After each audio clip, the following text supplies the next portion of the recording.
All right, all you cool cats and kittens. Well, if you're like me, you are inside in the middle of another week of quarantine. I got to go back to work last week, and I'm grateful that I did. I know that I am not in the same boat as a lot of Americans right now, but I am still spending a bit more time at home than I'd like. Now, good news on the quarantine life reopening back to normal front yesterday out of Major League Baseball. Major League Baseball owners came together and agreed on a tentative plan to start the baseball season in July. Not only a plan to start the season in July, a tentative plan that included the opportunity for fans to be in the stadiums if the specific situation in that state allowed. I think the bulk of us needed something to be a bit more tangible with an actual plan set in stone to just make this feel a little bit more real that we might get to go to ballparks this summer and enjoy baseball. Now, obviously, I'm optimist prime for those who don't know me. I'm going to find a silver lining in everything. And right now, I'm just operating under the assumption that this is going to work out. What else do we have to lose? We have a lot to lose, but in terms of our sanity and our boredom, what else do we have to lose? So saving the serious discussions for another time, what I did was curated, not one, not two, not three, not four, but 5 different road trips canvassing this beautiful part of the planet that we live on, that between one major league ballpark and another one is guaranteed to provide you a weekend's worth of fun and just that refreshing freedom of being able to go out and do fun things with other people, be an American again, and, see some beautiful parts of this country. One of the stadiums outside of this country, and I guess we all know what that one is. Without further ado, let me be your tour guide this afternoon. I have 5 trips that will satiate your need for baseball and should include a lot of other interesting pit stops. Now, what my criteria was for this trip was I needed the trip to be less than 10 hours total with every possible stop included, so that the most time this could take up for any person, group of friends, couple, family that attempts to go on these trips, the most it would take would be a 3-day weekend. So none of these would be longer than 3-day weekends. Some of them would be jam-packed 3-day weekends. You might want to turn it into a full 4-day, Friday, Saturday, Sunday, Monday to cram it all in. But I think we can all afford to do one of those this summer. And aside from the 2 Major League Baseball stadiums at either end of the trip, I would like to find at least 1 or 2 minor league baseball options along the way, some classic tourist attractions for the geographical area, a stop that will include a famous brewery or distillery. So most of it's craft breweries. I do work in the beer world as part of my professional life when I'm not talking or writing about sports, and I'm a fan. And I think that, obviously without stepping on too many toes, there's really nothing better there's no better way to learn about a new place that you're visiting for the first time than is sitting with some locals, drinking some of their alcohol and letting them tell you about it. So I wanted to include one of those. Food speaks for itself. All of these cities, really, you don't need me to tell you where to go to eat because you can figure that out on your own. But the goal was to shine a spotlight on some places that might get overshadowed, or to show people some routes that are out there that connect places that you might not expect. So what this video is not going to include is it's not going to include any classic tourist destination baseball cities. None of Southern California is involved. The Pacific Northwest and Seattle, we love it, but they didn't make the cut for this. Neither of the Florida stadiums. If it's a classic tourist spot, then it's already been written about enough. This is the undercover winners of the baseball world that I'm going to highlight for you right now. So without further ado, trip number 1, and it's crazy. I was exposed to this geography being a real thing when I went to college, see right over my shoulder, at the University of Tennessee in Knoxville, Tennessee. That when you are in Knoxville, Tennessee, you are 2 hours and 45 minutes north of Atlanta and 3 hours and 15 minutes south of Cincinnati, Ohio. So trip number 1 today that we are highlighting on our fingers crossed, quarantine lifted, baseball summer road trip extravaganza is from Truist Park in Atlanta, Georgia, the home of the Atlanta Braves, to the Great American Ballpark in Cincinnati, Ohio, the home of the Cincinnati Reds. All right, now, for this trip, we will start in Atlanta. Obviously, all of these trips you can do either way, whatever more convenient for you to start and get to the first stadium. It goes both ways, okay?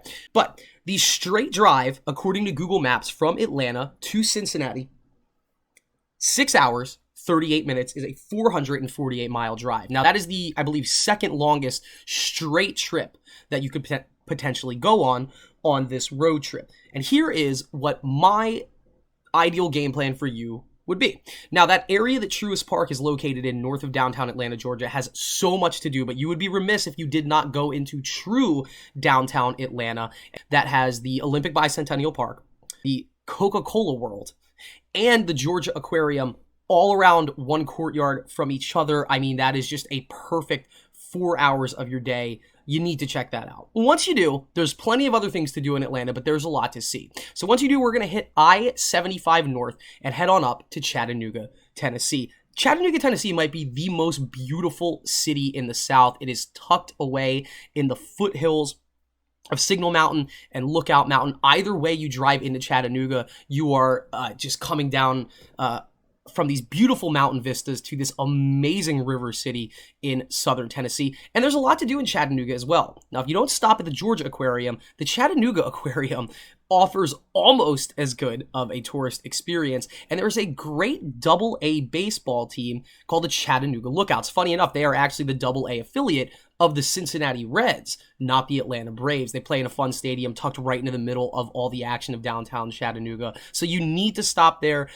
I'd say that might be a great first night, but that's on you. Now, after you get done Chattanooga, you continue north on I-75, and it will take you to Knoxville, Tennessee. Now, Knoxville, Tennessee is a lot like a lot of the other mid-major cities in the Mid-South. They all have a lot of the same things to do, but what most of them do not have is the University of Tennessee.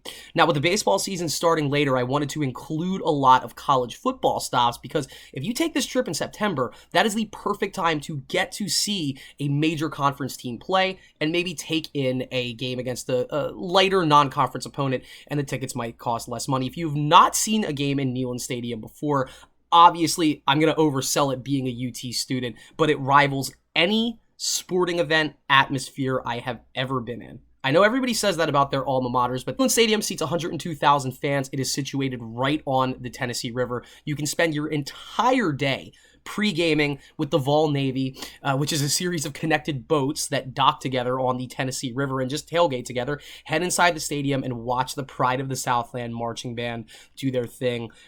Gosh, you will be able to feel the hair stand up on the back of your neck when the band opens the tee and the volunteers run through to start the game. It is amazing. Now, there's other things to do in Knoxville, but I'd harp on that.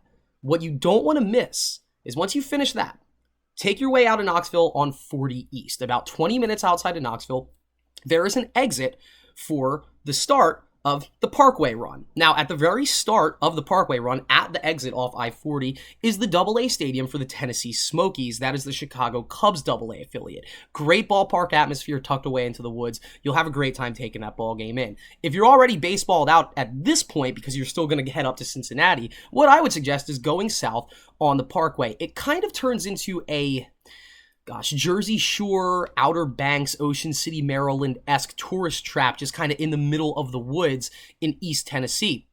You start with Sevierville, that turns into Pigeon Forge, and you ultimately get down to Gatlinburg. Pigeon Forge, more or less the hometown of Dolly Parton. If you're a Dolly fan, you can make an entire day out of that. And once you visit Dollywood, keep going south on Parkway, and Gatlinburg is one of the true best surprises, one of the true crown gems of the state of Tennessee.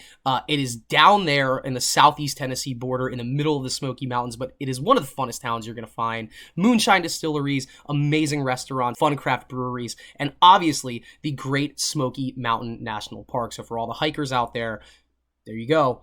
You can spend 2-3 days just walking around Gatlinburg. Obviously, for this trip, maybe, a 6-hour stay or get a cabin in the mountains in Gatlinburg. They're very cheap. It is an awesome setup. Boom. Now, when you finish that, head back up the Parkway, take those 20 minutes back west on I-40, get back to I-75 north, head back north for another hour and a half, and when you get out of Tennessee, you will fairly quickly come upon Lexington, Kentucky.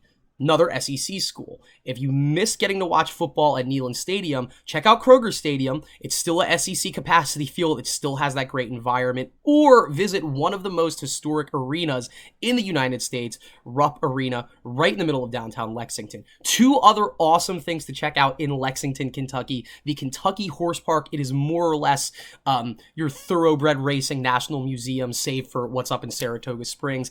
And 3 distilleries of the Bourbon Trail are located in downtown Lexington, Kentucky. So you can more or less tell people that you started the Bourbon Trail or you took like a 1/3 chomp out of the Bourbon Trail by visiting Lexington. Once you're done in Lexington, you keep going up I-75 north. It's about another hour into Cincinnati.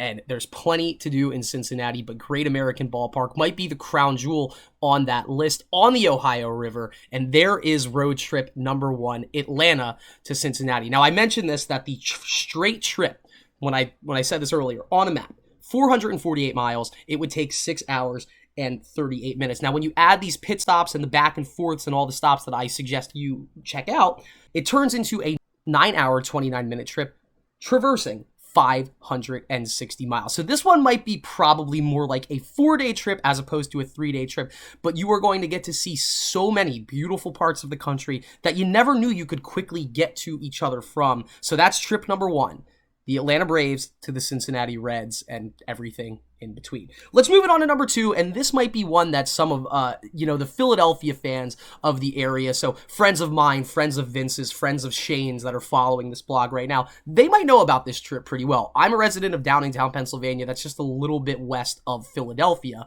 So we're going to start this trip in Philadelphia at Citizens Bank Park and ultimately end up on the other side of the state at PNC Park in Pittsburgh. If you were to take this drive straight on, it would be 4 hours and 51 minutes, covering 311 miles. A much more manageable drive.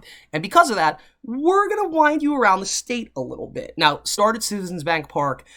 If you're just cognizant of Philadelphia at all, I do not need to tell you all the things that you should check out while you are in Philly, but go and check out all of them, because when you're in Philly, you're close to the Schuylkill Expressway, which takes you up to the Turnpike and all the different directions it goes, and you can get to Pittsburgh a variety of different ways. Once you have had your fill in Philadelphia, my suggestion would be to go north out of the city, take PA Turnpike, which is I-76, west, and head west. Instead of getting on the northeast extension, you're going to head west towards Pittsburgh. The first exit you are going to want to take is in Hershey, Pennsylvania. If you've never been to Hershey Park before, aside from just being an amazingly fun theme park, the history of the town is a beautiful place to just discover. One of the best spas in the state of Pennsylvania, in Hershey, you have Chocolate World, and then you're also close to Harrisburg, Pennsylvania. Now, before we talk about Harrisburg, when you're in Hershey, you are just outside of Amish country. Conversely, when you're where I am in Downingtown, you are just outside of Amish country the other direction. So if you wanted to scratch that itch, you can get off any exit of the PA Turnpike, basically between Downingtown and Hershey, and get a fully inclusive Amish country experience. I'm talking the farms, the roadside produce stands, the Amish smorgasbords, just the culture shift. It's quite a delight. Once you're done with Hershey, you're 20 minutes east of Harrisburg. So you're going to head right on over into Harrisburg. And I would suggest a very fun AA baseball experience. The Harrisburg Senators, they're the AA affiliate of the Washington Nationals, and they actually play their games on an island in the middle of the Susquehanna River, in the middle of downtown Harrisburg. My grandfather lived in Harrisburg. I got to see a couple of games with him and my dad, and I'm a huge Reading Phillies fan. I think 2 of these bobbleheads, that's Ryan Howard, that is, which direction am I going here? That is Pat Burrell. They're both wearing Reading Phillies jerseys. I think the stadium in Harrisburg might even be a little bit better. It's so cool. You literally drive on its own bridge. You're in the middle of a river. You're taking in baseball. If the weather's nice, you can't beat it. All right. Now, once you're done with that, Harrisburg might be a convenient place to stay. There's a lot of, just nice hotels right along the interstate system, and there's a lot of interstates that connect at Harrisburg, 83, 81, the PA Turnpike, and 15. What I suggest you do is, instead of continuing on to Pittsburgh, drive north on PA 15, about an hour and a half, and that will take you straight into Williamsport, Pennsylvania. Before you even get into Williamsport, you're on the top of the hill in South Williamsport, and you can check out Howard J. Lomedy Stadium and the rest of the Little League World Series Museum. It really is worth its stuff. It's funny because I know Williamsport very well, and as just majestic and wonderful as it looks on TV, it is a small place. I mean, we're talking about Little League fields, not minor league fields, and they cram it all in right kind of off the side of the road, but it's still as beautiful and as majestic as you could expect. It's exactly what you'd want in that type of environment. Now, once you finish your time at the Little League World Series, continue on down the hill, go across the river, go into Williamsport proper, and then check out the Bullfrog Brewery. It's one of the area's best kept secrets. It's amazing craft beer, kind of in the middle of nowhere, so it doesn't get out to the major metropolises as much. It's one of the best eating and drinking experiences you're going to find in Williamsport. And for a double extra credit, while you're still in Williamsport, the Phillies short season single A affiliate, the Williamsport Crosscutters, play in a stadium called Bowman Field on the west end of town. It is a beautiful, historic ballpark. It has been around since the early 1900s, and whenever you watch the Little League World Series Pro Day games, that is where they play those games at, so it is worth checking out just to carry on with the baseball ambiance. Now, we got to start making our way back towards Pittsburgh. So you finish your time in Williamsport, you will head down I-99 into State College. Once again, I want to include every possible worthwhile college football experience you could find, and few things beat Beaver Stadium on a football game day. You probably know somebody that went to Penn State, and so if you just want to let your hair down and have a good tailgate experience and you could schedule it, I would do it. State College isn't even 40 minutes. It might be 40 minutes, but no more than 40 minutes from Williamsport, so that is a great 1-2 stop. And then finally, continue on down 99, get back on the turnpike, and make your way to Pittsburgh, and make sure you save some time to enjoy that beautiful city. More than a day's worth of things to do. So many great views. You just want to hope that you're there when the sun is out and you spend most of your time around the river. You might be able to catch a Pitt Panthers football game in Heinz Field, maybe even a Steelers game. I mean, let's not get ahead of ourselves here, but there's so much to do. And so that is our Philadelphia to Pittsburgh road trip. All right, now, as I mentioned, a straight trip from Citizens Bank Park to PNC Park. It's 4 hours, 51 minutes, covering 311 miles. Kind of took you all around the state here, but it turns into a 7-hour, 34-minute trip traversing 402 miles. That's doable. You can do all that over the course of 3 days. You just got to want it. But that is our second road trip from Philadelphia to Pittsburgh. All right, this next one, it was one that I just kind of, when I was putting this together, I took a stab at it. I wasn't sure if it was going to be a worthwhile trip or not. And then once I got going with it, I realized that this might be the funnest one if you pick your right time in the middle of the summer over everything else. Now, when I tell you the two cities, you might even roll your eyes at me, but here's what I have for you. Trip number 3, Milwaukee, Wisconsin to Minneapolis, Minnesota, where you're going from the Brewers to the Twins. And here's how we're going to do it. Now, normally as a straight route, this isn't that bad of a drive. It's almost identical as Philly to Pittsburgh. From Milwaukee to Minneapolis, it's a straight trip, is 4 hours and 57 minutes. It is a 335-mile drive. And so, once again, just like we did for the last one, we're going to take advantage of that and do a little bit of winding around the great state of Wisconsin. Wisconsin is definitely the star of this road trip. So we start in Milwaukee.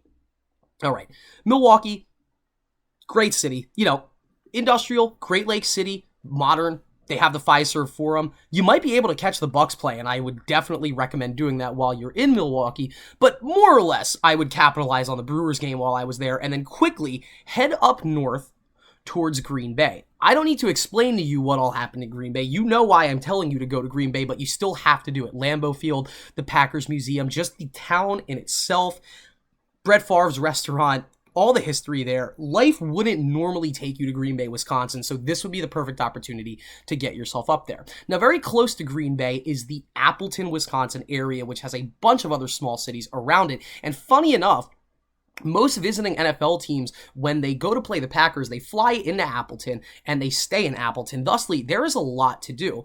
The Wisconsin Timber Rattlers are one of the most successful minor league teams in terms of attendance. They have a beautiful stadium right off the highway in Appleton. And if you want to enjoy another day of baseball, but maybe with a little bit more low-key environment, but a packed house full of fans, then I would check out a Timber Rattlers game. Also, while you are in Appleton, we can start celebrating this Wisconsin-Minnesota summer lake culture as Lake Winnebago. Appleton sits right on the banks of, you can get an entire day out of lakefront beach fun right there. Now, next stop, we're going to go into the south middle of the state and go to Madison, Wisconsin. As I mentioned, I want to give everybody the most opportunities to check out important college football experiences. Camp Randall Stadium is right on that Mount Rushmore. Jump around to start the fourth quarter. The city of Madison in general is held reverently for Great Lakes State's residents and just any kid that went to the University of Wisconsin. They talk about Madison, Wisconsin the same way that people who are from the Pacific Northwest talk about Seattle. And I'm not rolling my eyes at that. I really appreciate it. If it is as good, and I've never spent time in Madison before, so I want to go on this road trip. But if Madison is truly as good as what I've heard, then you might not even leave. But if you do decide to leave, I have 2 more spots before we get to Minneapolis. Okay. Take Interstate 90 north until we get to the town of Wisconsin Dells. Now, there are 2 Americans in this country. Ones that know about Wisconsin Dells and ones that don't. Wisconsin Dells is the water park capital of the world. Well, they call themselves the water park capital of the world. You might be able to find that in a different country, but it is definitely the water park capital of the United States. Indoor, outdoor, they have it all, but it became a tourist attraction in the midsummer for water recreation. Waterfalls in the area, water parks everywhere, just a fun place to be. And what pairs better with outside water recreation than some craft beer? If you continue up I-90, it'll turn into I-94. That will get you to Minneapolis. But right before you get out of the state of Wisconsin, you want to take a stop in the town of Chippewa Falls to check out Leinenkugel's Brewing Company. That will be a good couple of hours just to get out of the car, stretch your legs, and enjoy some beer. And, summer shandy in the middle of the summer when you're watching baseball, I don't think you compare anything better to that. You got to take a stop at Leinenkugel's.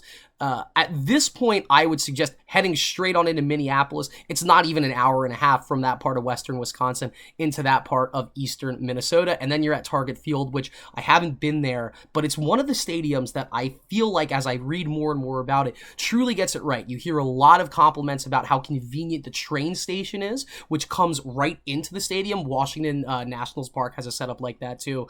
And goodness gracious, I didn't think that the towns of Milwaukee and Minneapolis could produce the opportunity to go and do something this fun, but there you have it. So that is road trip number 3. You start at Milwaukee, you end at Minneapolis, you go Brewers, Twins. Now, once again, straight up, that is a 335-mile drive that would take 4 hours and 57 minutes.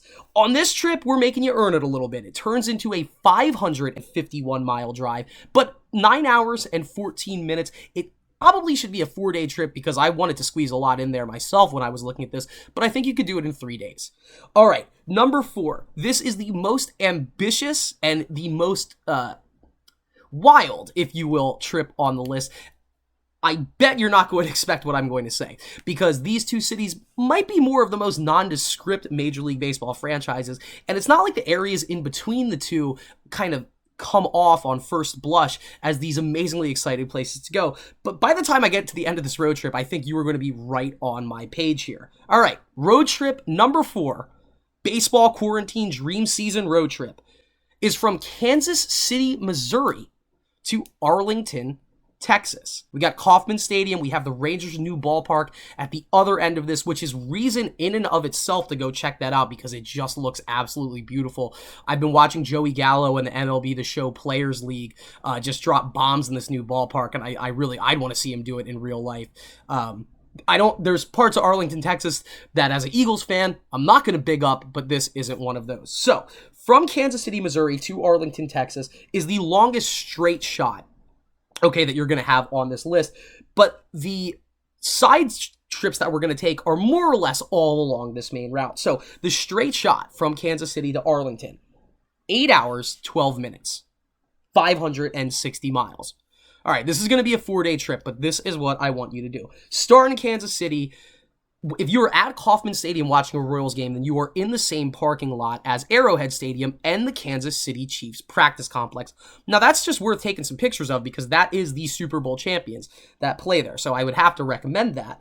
But while you're in Kansas City, you got to check out the barbecue scene. I wouldn't be the person to tell you where to go. Talk to the locals and figure out where you should go. But Memphis, Tennessee, okay, St. Louis, Missouri, but Kansas City, Missouri. If the barbecue's coming from there, you stop and you try it and you enjoy it and you love it. So that's how you start off the trip. Now, let's go over across the border into Kansas, and the first stop that I would suggest is Lawrence, Kansas. That football scene at KU, take it or leave it. If you want to check out a Big 12 football game, and they're playing that weekend, go do it.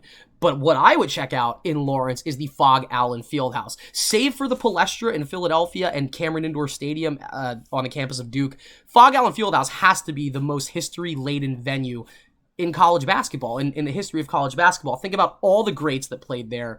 Just Wilt Chamberlain alone, but your Danny Manning season, the new Mario Chalmers, Bill Self Jayhawks that won in the mid-2000s. It would be worth the hour of just walking around the venue and checking out the history. And then the campus of KU probably promises for a good time. We're rock chalk Jayhawking it all around the Midwest. Aside from Kansas City, in that area, it might be some of the most fun you could find. So I would go to Lawrence, Kansas next. Then we are going to continue on the Kansas College Town Tour. Next up, and geographically, it makes sense to spend a lot of time here, is Wichita, Kansas. The Wichita State Shockers not only have one of the best in terms of historically successful basketball programs in the NCAA, but they also have one of the best baseball programs. So if you can't check out a Wichita State baseball game, you still want to check out the facilities. It's beautiful out there. There's AAA baseball in Wichita, Kansas. The Wichita Wind Surge, a AAA team that plays in the Pacific Coast League. So you wouldn't be watching ho-hum minor league baseball. I mean, this is the real deal. This is AAA. If you wanted to kind of keep that part of your trip sports free, there's a lot of other things to do in Wichita. The Exploration Place Science Museum, renowned across the U.S. Science Museum. It's funny enough that it exists in Wichita, Kansas, but if we're in the midst of this debauchery and sports and food and alcohol and theme parks and what have you, well, I would check that out.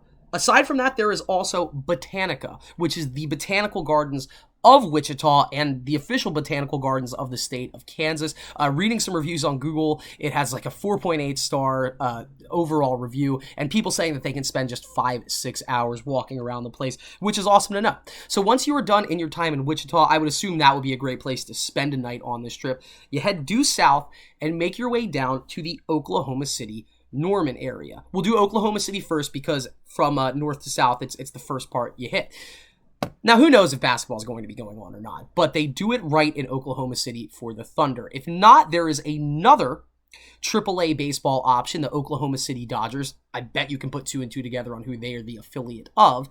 But what I really suggest while you are in Oklahoma City is going to Bricktown. As far as neighborhoods goes, I think it is the most popular neighborhood in the state of Oklahoma because I knew what Bricktown was, and I don't know anybody from Oklahoma City. Apparently, it is the best 4 blocks of bars and restaurants and nightlife that you will find across the Midwest and Mid-South. It's actually right across the street from where the Oklahoma City Dodgers play, so that is a perfect setup.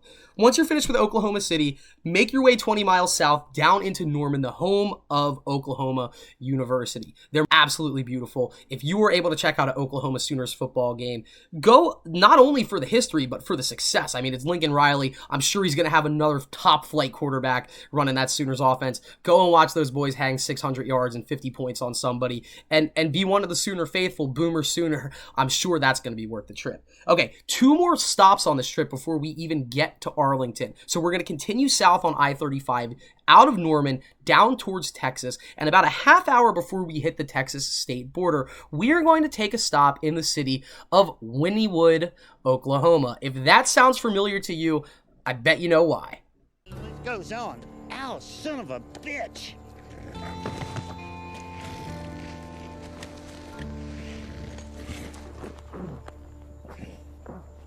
God damn you! The Gerald Wayne Exotic Zoological Park, or just the Greater Wynnewood Zoo. Either way, they call it the GW Zoo. If you want to see tigers, you know they're going to be there. I don't think Joe's going to be there. Jeff might be there. This has become a part of American history now. When else are you going to be driving in southern Oklahoma? You got to stop. You got to take some pictures. You got to check it out. You might get to see and hold a tiger cub for your troubles. One more stop before we get to Arlington. Now we are going to finish that drive down I-35 and go into Texas. And it's going to shoot us down to Fort Worth, Texas. So instead of checking out all of the Dallas part of the Metroplex, I want to give Fort Worth some shine here. The Stockyards are a wild, old historic district that is more or less turned into just a giant farmer's market.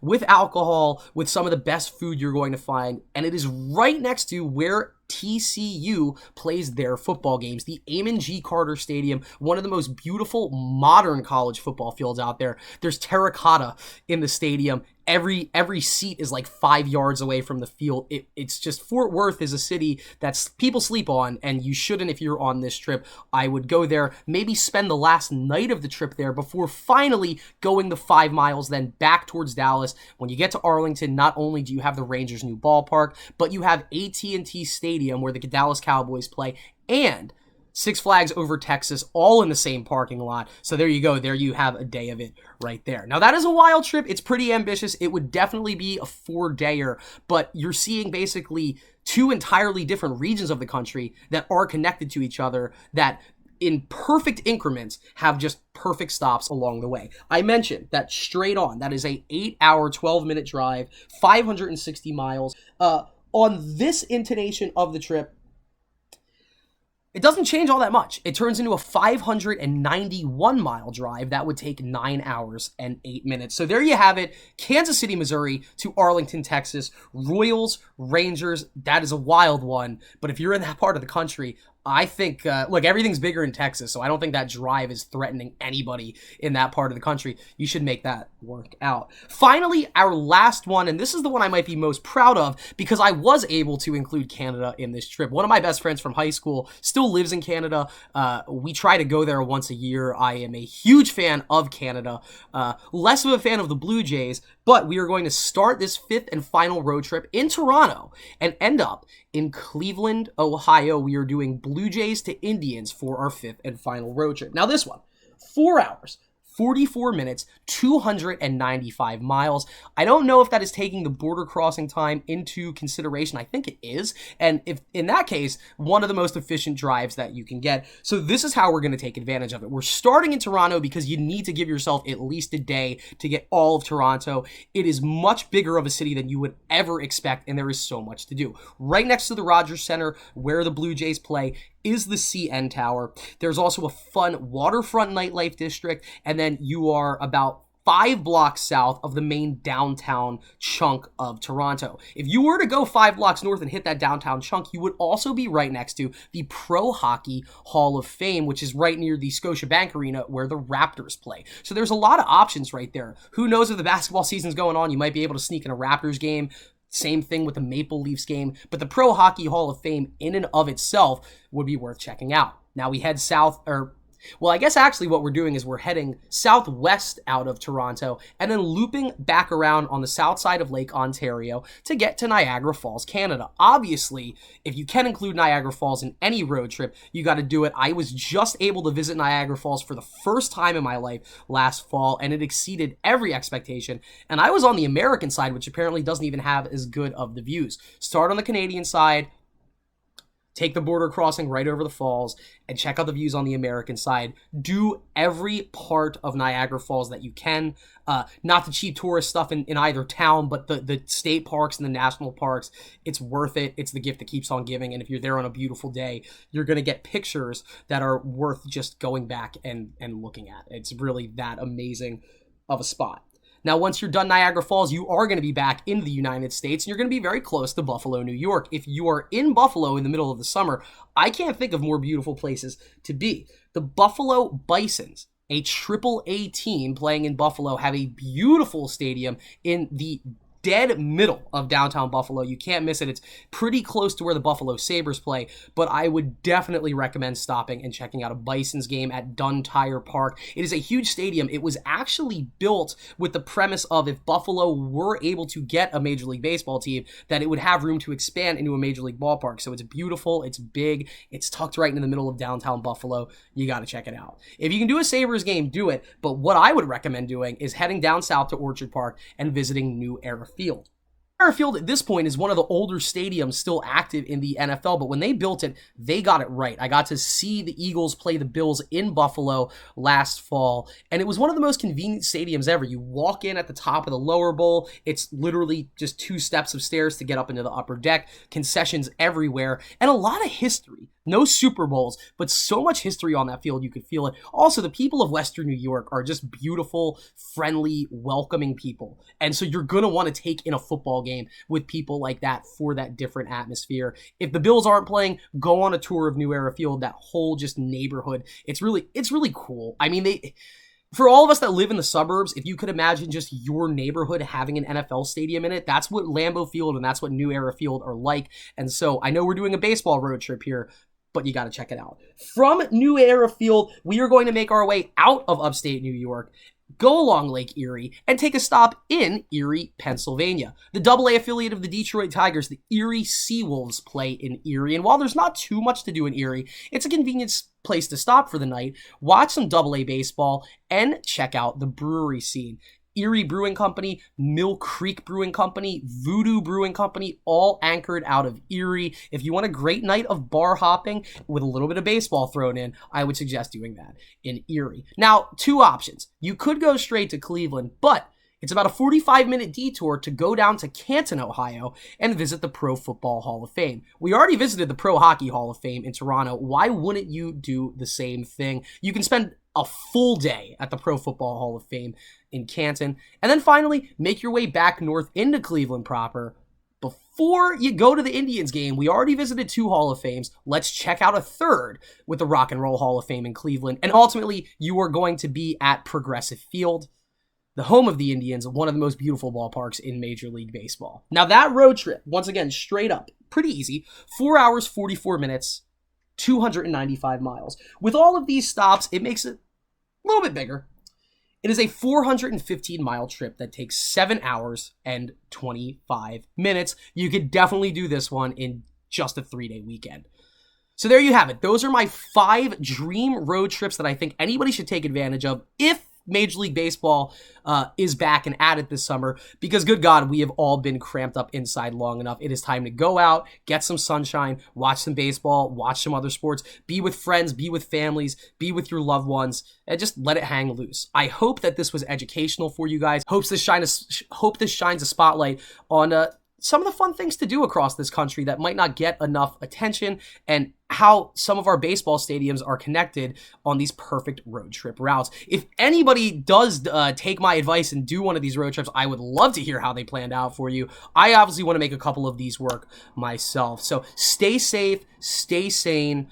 Basically, we're taking everything a day at a time at this point anyway. So I'm glad to be back here at the Spark, and more to come from me very soon. But it's Chris Del Sordo from the Spark blog, the fun and entertainment division of the Spark blog. I think I'm not the CFO. We're going to have to check with Brian on that. But more to come soon, guys. Thank you so much. I hope you enjoyed this, and stay safe out there. Stay sane out there. I'll see you guys at the ballpark this summer.